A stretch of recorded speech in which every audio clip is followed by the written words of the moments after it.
ми се случи днес. Много интересно нещо ми се случи. Рядко се случват такива интересни неща на хората. Вчера получих едно писмо от Комисията по финансов надзор, в която чета дословно: ме канят на основание член 18, алинея 1, точка 1 и член 19, алинея 5, точка 1 от Закона за финансовия надзор. Следва 3-дневен срок от получаване на настоящото писмо да се явите в Комисията за финансов надзор за провеждане на разговор относно ваши изявления за търговия с ценни книжа на Българска фондова борса София АД. Аз, разбира се, като един човек, който спазва закона, още вчера се обадих, разбрахме се къде, кога и с кой ще се срещна днес. Отидах и срещата трябваше да бъде между мен и господин Владимир Карамфилов. Но какво очудване, че него го нямаше, а бяха други три млади господа. Единият се казва Върбан Бонев, Николай Димитров и Николай Димов. Николай Димов лично според мен изглежда точно като в цял вид приказката "Пази Боже, сляпо да прогледа". Това, разбира се, е лично мое мнение, което аз няма да коментирам. Но по-интересното е с какви въпроси искаха да си говориме. Чета ви дословно въпросите, които ми зададаха. Първи въпрос. Мнението в предаването "Парични потоци" лично ваши ли са? Естествено, че са мои, не са ваши. Аз го водя, не вие. Освен това, много е тъжно, че дори информацията ви е закъсняла, стара и неактуализирана, тъй като предаването вече от 3 седмици има друго име, но ако си бяхте направили труда, щяхте да го знаете. Втори въпрос. Относно коментарите в един финансов информационен сайт, няма да му цитирам името, Ника Петър Карайванов ваш ли е? Пишете ли с други никове? Представете ли си, що за болен мозък трябва да се занимава с глупости, кой в какъв форум, с какви никове пише? Аз им отговорих, че с никове не пиша, не се крия зад никове, а пиша с истинското си име. Въпрос номер 3. Колко голяма аудитория считате, че има предаването "Парични потоци", в случая бикове срещу мечки? Колко хора считате, че четат коментарите ви в този сайт, за който казах, че няма да споменавам? Отговорът ми беше следния. Купете си пипалометричните данни и ще видите какви са и колко е аудиторията на предаването и на телевизията. А колкото се отнася до сайта, предполагам, че неговите модератори най-добре биха могли да ви дадат отговор. Въпросите са, меко казано, втрестяващи. Въпрос номер 4. Откъде черпите информация за публичните дружества, конкретно за Монбат? Представете ли си, за Монбат? Не коя иде, а за Монбат. Преди да коментирате някоя тема в предаването или във форумите, убеден ли сте, че фактите, които представяте, са верни?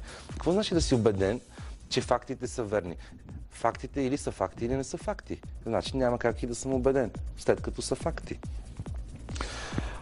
Представете доказателства за верността на изнасената информация. И тук са си написали господата да поеме ангажимент да представи такива, даже три удивителни са сложени.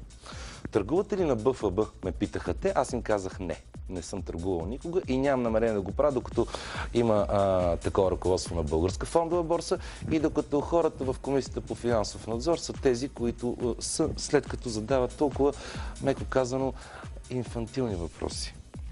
6. Защо изразявате остро негативно мнение за Монбат АД? Както в някои от вашите предавания, така и във форума на същия този сайт. Обосновка. Отново 3 удивителни искат хората. Защото освен Монбат никой не е правил такива глупости. А представете ли си тяхната наглост, че се опитаха да ме провокират да се конфронтирам с друга компания на Българска фондова борса. Примерно, стана въпрос за холдинг Пътища, защо съм имал положително отношение към тях. Представете ли си? Това е просто недопустимо. И това се занимават хора от Комисията по финансов надзор с тези глупости. Така. Въпрос номер 7. Относно обратното изкупуване при Монбат АД, изразявате твърдо отрицателно мнение, като в предаването, така и във форума на същия този сайт. Възоснова на какво? Отново обосновка и 3 удивителни. Възоснова на анализа, който съм си направил. Уважаеми господа, ако искате да се възползвате от анализа ви, платете си, запишете си час, колкото си струва, ще си го получите. Ето на това основание. 8 въпрос. Запознат ли сте с нормативната уредба в областта на капиталовите пазари? Посочете някои основни закони. Идиотско. Естествено, че съм запознат, но не е моя работа, тъй като всички знаят, че един договор да се направи или там каквото и трябва да се направи, първо се консултира с юрист. И 9 въпрос. Откъде като физическо място правите коментарите си в този сайт?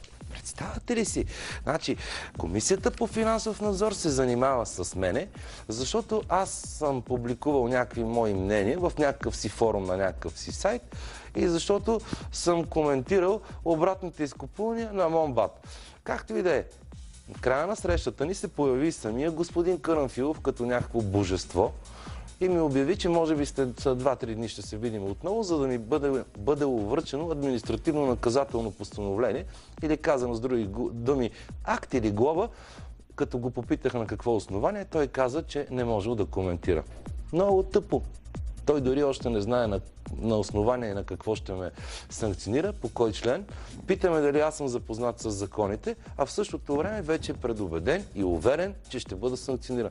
Само така, господин Карамфилов, пак ще се видим с вас, първо ще се виждаме. Ако се налага и в съда да обжалваме административното ви решение. Веско, чуваме ли се? Да, здравей, Петър.